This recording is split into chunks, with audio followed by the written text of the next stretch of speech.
Olha que interessante. Isso de fato é curioso porque no dia a dia a gente às vezes não se dá conta de quanto browser-centric a gente Eu acho que ainda sou. nas decisões de responder para o cliente a pergunta de o que você acha que eu devia fazer para me comunicar com o meu consumidor para o lançamento de um produto. Às vezes a resposta padrão, que é uma resposta muitas vezes browser-centric, é a resposta mais errada. É verdade, olha que engraçado. Isso significa desaprender. Tem razão. Entendeu? Então Tem razão. E desaprender é uma coisa que parece, mas ok, você aprendeu uma coisa nova. Eu uso a ideia do desaprender porque tem mudança de hábito, Claro. tem mudança de quadro mental, de quadro intelectual, de framework tecnológico. Claro, já tem esse modelo de receita, né? De modelo de receita, Sobretudo. com certeza, de processo de trabalho. Muda muita coisa. Na hora que você tem uma ruptura ou uma transição, Sim. como você teve do CD para a web, ou da web para o universo dos Ou agora apps. que está começando a acontecer, eu lembro, eu estava no finalzinho do meu tempo de Microsoft, teve um dia que chamaram, desce todo mundo para o auditório lá embaixo, vai descer centenas de pessoas, o que vai acontecer, o que aconteceu e tal. Aí o cara foi fazer uma apresentação, falou, nuvem, daqui para frente, é nuvem. Aí todo mundo, mas espera, eu vendo caixinha, eu vendo software, nuvem, a gente está indo para serviços, nuvem, SaaS, esquece. Cara, é isso em 2010 os caras já começaram a se estruturar. Aí você percebe o cara perdendo o chão, porque como é que ele vende, como é que ele cobra, como é que é o bônus do cara, isso impacta muita coisa. O exemplo de cloud computing, de nuvem, é um outro bom exemplo de como o paradigma de desenvolvimento de aplicações, de sistemas, Sim. muda nos últimos 8 anos, 5, 8 anos, no mundo, né? A Amazon, um dos grandes responsáveis por isso. É verdade. A Microsoft também. Mas fundamentalmente significa que o modelo clássico de você desenvolver, codificar, desenvolver, compilar e testar no seu computador para ver se funciona, já não é dessa maneira que você pensa. Exatamente, que engraçado. E aí vem, enfim, tem várias questões, por exemplo, uma questão técnica essa. Eu me recordo quando a gente, no início do 2000, quando a gente falava de desenvolvimento de sites que iriam receber milhões de transações ou de usuários simultâneos, havia um desafio muito grande, que era o desafio de você fazer o planejamento da carga. O dimensionamento de carga para o site. Né? Hoje é um problema esse praticamente irrelevante. Porque quando você vai para o mundo de cloud computing, você aloca on demand a carga que você precisa. Ela vai subindo, de volta. Eu estou falando de uma questão, uma transição no plano da tecnologia, né? Que também, sem dúvida nenhuma, desafia quem está na indústria. Então, e como esses exemplos, muitos outros. E tem uma coisa que me intriga, porque eu estou um pouco fora do mercado de entrega de qualquer coisa. Mas assim, a impressão que eu tenho é que, por um lado, algumas coisas estão mais simples, estão mais fáceis, né? Porque tem plataformas, APIs, Java 4, mas você tem cada vez mais telas e cada vez mais cenários diferentes. Então, a minha impressão é que ficou mais complexo. Não ficou mais complicado, ficou mais complexo. Ficou mais rico, né? Rico, muito bem. Todo o ecossistema ficou. Você quer ver uma outra transição importante? Essa a gente acho que ainda não consegue visualizar com clareza o fim da história, é a questão da chamada mídia programática. Né? Sim. Então, enfim... esse rapaz que eu entrevistei hoje, ele foi trabalhar na DoubleClick do Google. Pronto. Então, a maneira como a gente planeja e compra mídia digital online está mudando já há pelo menos uns 3 anos. Isso. Como consequência da chegada dos meios programáticos, que no final do dia é o quê? É a automação de todo o processo de planejamento, compra, tracking da mídia que você dispõe, não só pela ponta de quem compra, mas também pela ponta de quem vende. Sim. Né? E isso vai também chegar aos meios tradicionais, já começa a chegar. Isso significa que provavelmente em 10 anos de agora vai ser impensável você entender como a gente comprava televisão. Acho que nem vai ser 10 anos, né, cara? Se for 10 anos... talvez no mercado brasileiro mais demorado, não sei. enfim, talvez no mercado brasileiro 10 anos, talvez no mercado americano 5. De qualquer maneira, mídia programática vai mudar drasticamente a maneira de você pensar, comprar mídia. Isso tem impacto no perfil das pessoas que vão trabalhar. Claro. Né? Então, assim, tem uma frase interessante que com frequência se usa para falar do perfil das pessoas nessa indústria, que é: nós vamos sair do mundo dos madmen para os mundos dos mathman. Muito bem colocado, é isso. Então é menos relacionamento e mais métrica, matemática, métodos matemáticos. É uma engenheirização da história toda. Que tem a ver com o Google, né, e com todos esses players. Né? Acabou o Madman, acabou aquele cara sedutor, bacana. Isso se dará em situações muito específicas, entendeu? Então, assim, desaprender, acho que é isso. Quem está chegando ao mercado agora para trabalhar com mídia, 10 anos vai estar ativo aí no mercado, né? E provavelmente vai ter um cenário completamente distinto. Vai ter que desaprender muito para aprender coisas novas. Eu lembro quando eu fiz um tempo de engenharia, então naquela época todo mundo saía da engenharia para o mercado financeiro. Acho que agora o pessoal vai começar a sair do IT da Poli e parar em BI. Mas eu não duvido, não. Eu não duvido, cara. Eu acho que os engenheiros, estatísticos, matemáticos, com certeza já são, e cada vez mais serão bem-vindos ao universo da mídia. Eu conversei com o Bruno Mosconi, não sei se lembra do Bruno Mosconi, que está no Wanderman. Ele responde pela área de BI também. Olha aqui, a área de desenvolvimento e a área de BI. Desde protótipo Arduino até BI. Que, aliás, essa outra coisa que é engraçada é que de uma hora para outra as agências estão fazendo produto, né? Sem dúvida. O digital traz isso, né? Acho que as agências mais, digamos assim, inquietas, sempre de alguma maneira procuraram ter presença na vida, no negócio, no modelo de negócio dos clientes. A Cuba, acho que vocês são um exemplo, a Cuba também foi, o Martins sempre foi muito arrojado. Sem dúvida. Só que eu acho que isso deixou de ser algo o que eventualmente você pode oferecer para ser algo que necessariamente você tem que considerar no teu portfólio de serviço. E aí como é que você se estrutura para isso? Porque são novas skills, você vai ter que... Product and Services Design, né? Como chama, assim, design de serviço, design de produto. Com certeza é um skill que, para o universo digital, faz um enorme sentido nas agências. Quando eu estava na Cuba, acho que ano passado, retrasado, não lembro, atrás de mim tinha uma impressora 3D. O que parece legal, até você lembrar que ela faz um barulho chato, parece que está no dentista. Quer ficar horas prototipando lá no inferno. Essa é boa. Cara, mas você tá com uma cara boa. Eu tô, enfim, com muita coisa agora, né? Então, enfim, acho que assim, uma mudança importante que eu tive na minha carreira, particularmente, foi o meu desligamento da Isobar para assumir a posição de CEO da Dentsuides Network no Brasil. Esse foi um movimento que eu acompanhei muito de longe e eu entendo muito pouco também. A Dentsuides chegou ao Brasil em 2007 comprando a agência Click. A marca Isobar comprou a agência Click. Isso eu lembro vagamente. E até 2013, 2012 mais exatamente, a gente tinha fundamentalmente no Brasil a Isobar, a iProspect e a Age. Não sabia. E lá pelo ano 2013, quando a Dentsu compra a Aegis,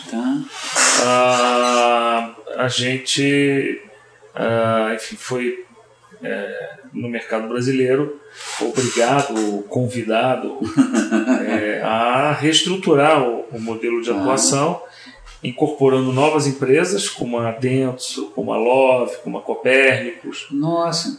E inaugurar novas operações. Né? A Amnet. Nossa, não sei se nada disso. Compramos a NBS no ano passado. Então a gente tem hoje 11 operações no Brasil. Uau! E eu fui convidado aí a pilotar essa... Você está pilotando tudo isso? Caramba! Uau! Eu também tenho responsabilidade na marca Isobar para a América Latina. Mas minha missão fundamental é dentro da Network no Brasil. O que é bem interessante. Claro. Me obriga a aprender e desaprender. Pois é. E também é interessante, e isso não é mérito meu, mas eu acho que também é um aspecto interessante, que eu sou um profissional que estou na liderança de uma holding de mídia e comunicação, e nem publicitário sou. Puta, nem eu também. Não, mas sinal dos tempos. Sinal dos tempos. Veja, minha carreira profissional se dá no universo da publicidade, mas eu digo, por formação não for, mas muitos também não são. Mas o que é interessante é que a minha origem é do digital.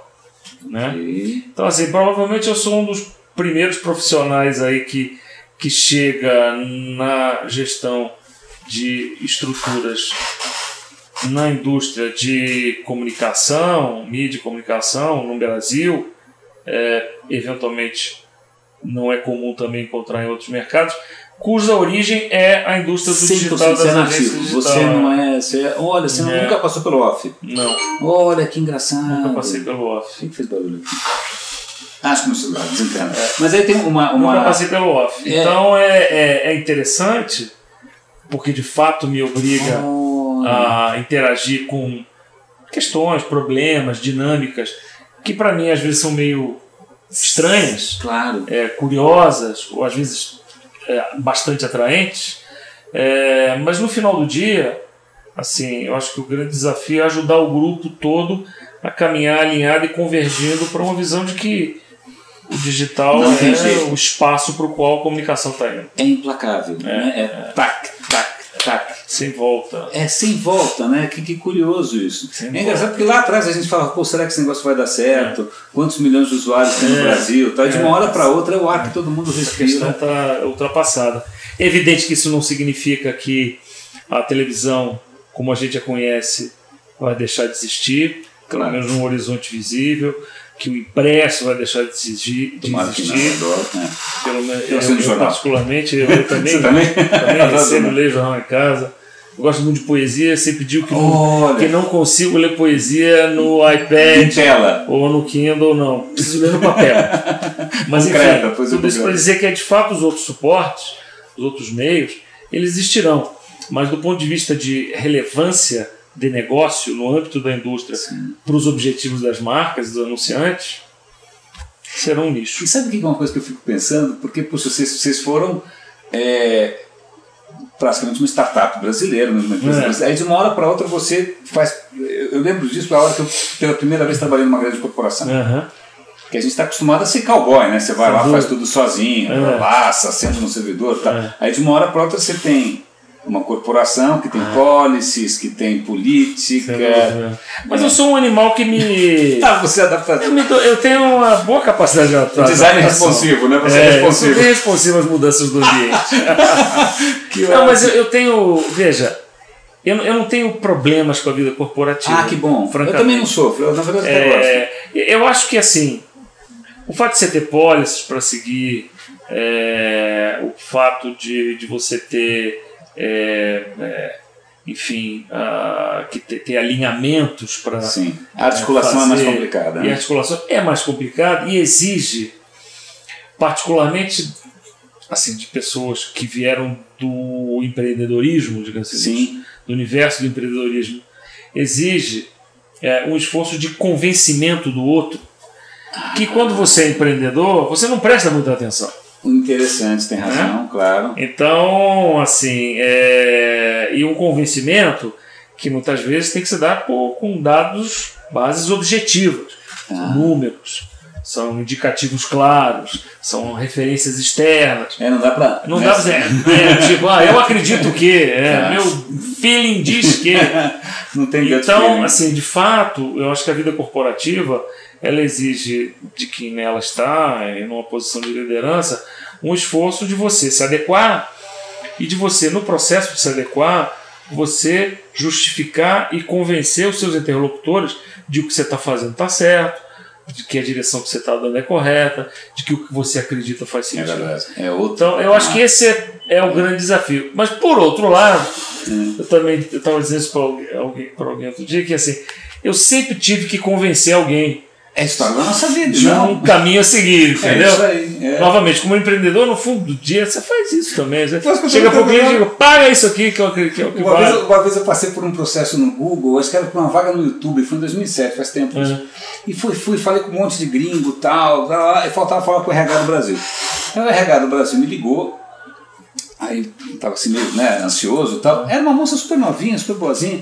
E eu falei, pô, legal. Aí conversei, nadei de braçada, fui encantador, contei história, piada, voltei e tal. Ótimo. Uma semana depois veio um e-mail. Lamento, mas não rolou e tal.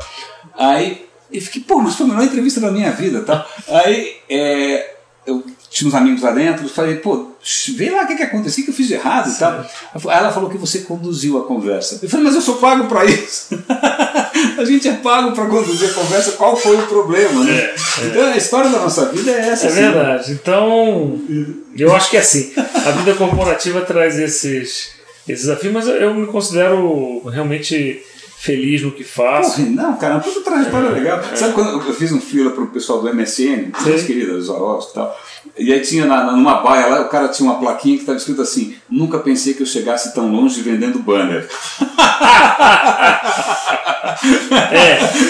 Bom, agora já não está valendo mais. Isso, perdeu a validade. É um pouco isso, mas de fato é uma história interessante que, enfim, eu acho que é um pouco o resumo do progresso e da evolução que o mercado de comunicação teve no Brasil. O Brasil é um mercado assim, admirado por todo mundo. É mesmo, cara. Olha que interessante. Olha que interessante. Boa essa história. Pode ficar tranquilo. Eu acho que o Brasil ele tem uma característica regulatória própria. Tá. Que eu acho que nos ajudou.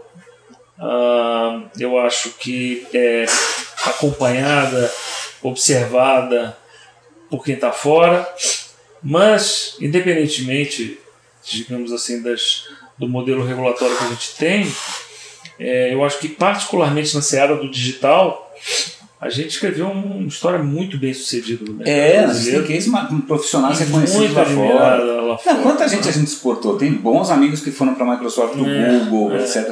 E eu acho que, e mesmo as operações que estão aqui, as empresas que estão aqui, elas são... A Clique foi premiadíssima sempre, né? Vocês têm um histórico exemplar. Sem dúvida. E como nós, tem muita gente competente, muita gente brilhante, muito talento no mercado brasileiro, isso é reconhecido. Acho que tem um outro aspecto que às vezes a gente, e que eu sempre digo para os meus gringos, né? É assim, o Brasil ele é um campo de provas, né? Porque o Brasil tem uma população de 200 milhões de pessoas, tamanho na casa dos 130 milhões de internautas, uma adesão louca à inovação tecnológica, a adesão aqui o celular, os meios móveis crescendo numa louca cavalgada. Isso aí. Isso significa que, em muitos aspectos, o Brasil é um grande laboratório, um grande espaço para você testar modelos, correr riscos, engajar talentos, eventualmente trabalhar com clientes globais, fazendo no Brasil experiências que eventualmente em algum outro mercado onde o risco é mais alto você talvez não fizesse. Então, quando você falou da questão regulatória, hoje de manhã o Guilherme está no Google, ele comentou que acho que era mais ou menos isso, que o fato daqui, que lá fora você tem a agência que faz a criação e a agência que compra a mídia, então isso permite muito pouca sinergia, porque o plano de mídia chega pronto, não faz sentido. O fato da gente misturar as duas coisas que permitiu muita coisa mais corajosa, mais inovadora, se fosse a coisa separadinha. Isso com certeza. E no digital isso faz uma bruta diferença. Claro. Né? Ou seja, o fato de que o suporte, o meio digital te mistura na mesma embalagem o que é a dimensão criativa do que é a dimensão de mídia e interação, experiência do usuário, faz com que, se você pensasse isso em mundos diferentes, em empresas diferentes, por disciplinas diferentes, talvez a gente não fosse tão bem sucedido. Que interessante isso, né? E acho que, e aí tem uma questão, acho que também sempre fez parte do meu essa questão de multidisciplinaridade na veia. Né? Pessoas multidisciplinares, ambientes multidisciplinares. A hora que não é multidisciplinar, a coisa empobrece. Né? Sem dúvida, sem dúvida. Eu acho que é assim, não tenho dúvida nenhuma de que em comunicação, quanto mais diversidade, melhor. Concordo. E quanto mais diversidade, não só de formação, mas diversidade de toda a ordem. Sim, legal, claro. Quanto mais loucos e não loucos. Na Vila Madalena está mais fácil agora. Quanto mais normais e anormais, né? Seja lá o que for normalidade, né? ou anormalidade, quanto mais diversidade você tiver nas equipes, nas empresas, mais valor você entrega para o anunciante. É interessante ver isso, porque uma das coisas que a CEO global da Isobar fala, Jin Lin, que é chinesa, fala é que assim, uma das belezas da nossa rede é a diversidade e o papel que os BRICS têm no jogo dessa organização que é a Isobar. Olha, que interessante. A China tem um papel preponderante, o Brasil tem um papel preponderante, a Rússia tem um papel preponderante. Que bárbara essa horizontalidade, é muito legal isso. Então, o que ela diz é o seguinte, quer dizer, o que isso significa? Isso significa que você está trazendo diversidade, diferentes realidades, diferentes línguas. Ótimo. Né? A língua como uma forma de olhar para o mundo, né? Claro. Então, diferentes línguas. Tudo isso contribui para muita energia criativa. Que bárbaro isso. É de novo a questão da complexidade. Quer dizer, o mundo é complexo se você não for complexo também. É isso, o mundo é complexo, está aí para ser domado. Muito bem, senhor Abel Reis. Cara, muito obrigado, cara. Obrigado, parabéns. Você está praticamente encerrando essa aventura toda aqui. É uma honra. Belíssima jornada sua, hein? Cara, é meio. Pois é, uma mistura de Proust, né? La Recherche da Web Perdida. Em busca da Web Perdida. É verdade, eu acho que tem. Não, mas tem uma coisa de resgate também, aí eu falo por mim mesmo, resgate de paixão, porque acho que tem uma moçada aqui que trouxe muita paixão para isso, né? Sem dúvida, a gente investiu a vida, né? Foi uma aposta de vida. Foi uma aposta. A gente não tem juízo, na verdade. Não tivemos juízo. O pessoal dessa turma que passou aí pela tua lente aí, investiu vida real, horas que não estava eventualmente com a família ou num outro projeto pessoal. Vendo e-mail de madrugada. Significa de fato vida entregue. Então, acho que esse projeto teu aí é uma belíssima homenagem. Que legal. Cara, olha, foi uma honra ter trabalhado contigo. Claro, mestre. Foi mesmo. Foi do caralho. Obrigado, valeu. Eu me sinto assim também.